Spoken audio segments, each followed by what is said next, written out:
तो अभी हम आए हैं वीरेंद्र इलेक्ट्रिक पर और स्वदेशी जन आंदोलन पर हम उनसे कुछ सवाल पूछेंगे, जानेंगे वो क्या जानते हैं स्वदेशी के बारे में, उनका क्या उद्देश्य है इस पर। तो आइए चर्चा करते हैं। नमस्ते सर। नमस्ते। कैसे हैं आप? बस फर्स्ट क्लास, बढ़िया। तो मैंने सुना है कि आप बहुत सारे स्वदेशी के कैंपेन ऑलरेडी चला रहे हैं। कैसे कैसे कैंपेन चला रहे हैं अभी आप? हम लोग लखनऊ के अभी 17 मार्केटों में हमारा अखिल भारतीय उद्योग व्यापार मंडल, हमारे राष्ट्रीय अध्यक्ष माननीय संदीप बंसल जी हैं, उन्होंने लखनऊ के 17 बड़ी बड़ी मार्केटों में इसका कैंपेन किया है, जिसमें लोगों को जागरूक किया गया है कि आप लोग स्वदेशी अपनाएं। जो अपनी जनता है यहाँ की, अपना स्वदेशी सामान खरीदे, अपने यहाँ के रोजगार को मजबूत करे, अपने यहाँ का रोजगार मजबूत होगा। हमारे यहाँ के जितने भी छोटे मोटे लोग रोजगार करते हैं, यहाँ का सामान खरीदे। लोग फ्लिपकार्ट, अमेजॉन, दुनिया भर की विदेशी कंपनियों से सामान मंगाते हैं, जिसका फायदा हमारे भारत को, उसका भरपूर नुकसान होता है, उसका फायदा विदेशों को होता है। यहाँ का फंड, यहाँ का पैसा जो विदेशों में जाता है, जिन देशों से हमारे देशों की लड़ाइयाँ हो रही, हमारे ही पैसों से वो लोग हथियार खरीदते हैं और हमारे ही देशों पर हमला करते हैं। अभी जल्द में लेटेस्ट में अमेरिका का उदाहरण आप देख लीजिए।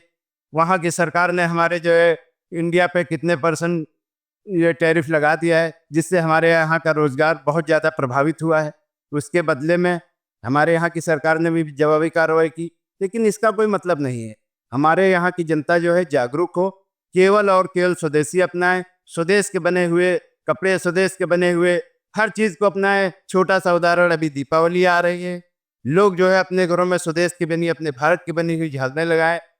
दिवाली, जो कि छोटे छोटे कारीगर, छोटे छोटे मजदूर होते हैं, गरीब लोग होते हैं, इतनी मेहनत से दिवाली बनाते हैं, लोग अपने घर में दिवालियाँ जलाएं, ना कि जो है चाइना की और दुनिया भर के देशों की बनी हुई लाइटों का उपयोग करें।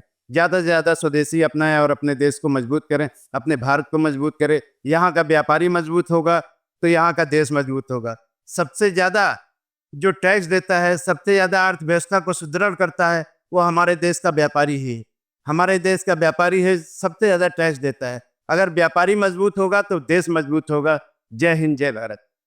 जी बिल्कुल, हमारा जो व्यापारी हैं जितने, उनसे ही हमारे रोजमर्रा की जिंदगी चल रही है और उन्हें ही हमें सपोर्ट करने की सबसे ज्यादा जरूरत है, खासकर अभी के टाइम पे। हमने बहुत सारे लोगों से बात की और सबका यही समस्या है कि लोग अब आते ही नहीं है, कस्टमर्स आते नहीं है, वो अमेजोन, फ्लिपकार्ट जैसे कंपनियों से चीजें खरीदते हैं। तो अभी के युवा पीढ़ी को आप क्या कहेंगे, क्या संदेश देंगे? इस खास करके तो सबसे ज़्यादा युवा पीढ़ी को ही हम लोग संदेश देना चाहेंगे। जो हमारे पुराने बुजुर्ग लोग हैं, वो लोग तो अभी भी निकल कर मार्केट में जाते हैं, लेकिन जितनी युवा पीढ़ी वो तो मार्केट जाना ही नहीं चाहती। घर पे बिस्तर पे बैठे बैठे, यहाँ तक कि वो लोग खाना भी, अगर एक चाय भी मंगानी होती है तो जो है ऑनलाइन मंगाते हैं, लेकिन ये गलत बात है। जितना भी हमारा युवा वर्ग है, घर से निकले, मार्केट में जाए, मार्केट में खरीदारी करेगा, अपना देश मजबूत होगा, व्यापारी मजबूत, उससे उनको भी फायदा होता है। अगर आप मार्केट में निकलते हैं तो आपकी 4 लोगों से जान पहचान होती है। हमारे देश का जो व्यापारी है, सबसे पहले अगर किसी संकट में कोई खड़ा होता है तो व्यापारी होता है। हमारे घर की माँ, बहन, बेटियां या हमारे भाई जो भी रोड पे निकलते हैं, उनके साथ रोड पे अगर कोई दुर्घटना हो जाती है तो सबसे पहले व्यापारी खड़ा होता है। अगर उनका गाड़ी से एक्सीडेंट हो गया तो कोई दौड़ के नहीं आता है। अगल बगल जो सामने दुकानदार होता है, सबसे पहले दौड़ के वही उठाता है। किसी के साथ कोई भी दुर्घटना होती है, माँ बहन के साथ कोई भी इतनी सारी दुर्घटनाएं होती है, सबसे पहले व्यापारी खड़ा होता है। उससे पहचान बढ़ती है। आप मार्केट में जाएंगे, 4 व्यापारी आपके पहचान के होंगे। आपके साथ कोई भी अनहोनी होगी, सबसे पहले वो व्यापारी खड़ा होगा। आप घर में बैठे बैठे ऑनलाइन मंगा लेंगे, आपको पड़ोस को दुकानदार वाला भी नहीं जानता कि आप कौन है, तो उससे क्या फायदा है? बहुत सारे फायदे हैं। आप खुद स्वदेशी यूज करिए, मार्केट में निकलिए, जाइए। आपको मार्केट में 4 दुकानें देखेंगे, आपके मनपसंद का सामान मिलेगा। ऑनलाइन में मनपसंद का सामान नहीं मिलता है। आपने ऑर्डर कुछ किया, वहां से आ कुछ रहा है, उसके बाद रिप्लेस होने भी आपको प्रॉब्लम।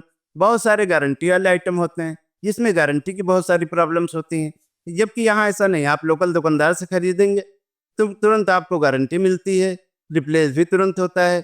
इसलिए जो है स्वदेशी अपनाइए, अपने अगल बगल की मार्केटों में जाइए, वहाँ से सामान खरीदिए और अपने देश को मजबूत करिए, अपने रोजगार को मजबूत करिए। आजकल हर घर में कोई ना कोई व्यापारी है, तो अपने सब लोग भाइयों को मजबूत करिए, उससे से अपना देश मजबूत होगा। सर बहुत अच्छा लगा ये जान के कि आप पहले से ही स्वदेशी जन आंदोलन में जुड़ चुके हैं। हमारा भी वही मिशन है कि लोग लोकल दुकानदारों से चीजें खरीदें, जिसके लिए हमने भारतीय ऐप बनाया है, ब्लू एरा ऐप, जिस पर हम सभी बिजनेसेस को लिस्ट कर रहे हैं ताकि जो लोकल दुकानदार हैं वो आपसे कनेक्ट हो सकें। जैसा कि आपने बताया कि लोग घर में पड़े-पड़े चीज़ें मँगा रहे हैं, तो हमें भी कहीं न कहीं उठ के उनके तक पहुँचना बहुत ज़रूरी है, क्योंकि हम लोकल कस्टमर से ही बनेंगे। जो लोकल व्यापारी हैं, उनको चाहिए उनका लोकल कस्टमर। तो ऐसे में ज़रूरी है कि लोकल कस्टमर्स लोकल दुकानदार से डायरेक्टली कनेक्ट हो सके, उसके लिए हमने अपना स्वदेशी ब्लू एरा ऐप बनाया है। तो ब्लू एरा टीम को क्या कहेंगे आप? नहीं, ब्लू एरा टीम को बहुत-बहुत धन्यवाद, बहुत-बहुत आभार उनका, जो एक बहुत बड़ी मुहिम आप शुरू कर रहे हैं। इससे आम जनता जागरूक होगी और जनता तक ये बातें पहुँचेंगी। खास करके जैसे आपने कहा युवा, आप ये सोशल मीडिया के द्वारा युवाओं को समझाइए, युवाओं को बताइए। आपकी टीम ये बहुत ही अच्छा काम कर रही है, इसलिए आपकी पूरी टीम को बहुत-बहुत धन्यवाद, बहुत-बहुत आभार। बहुत-बहुत धन्यवाद सर।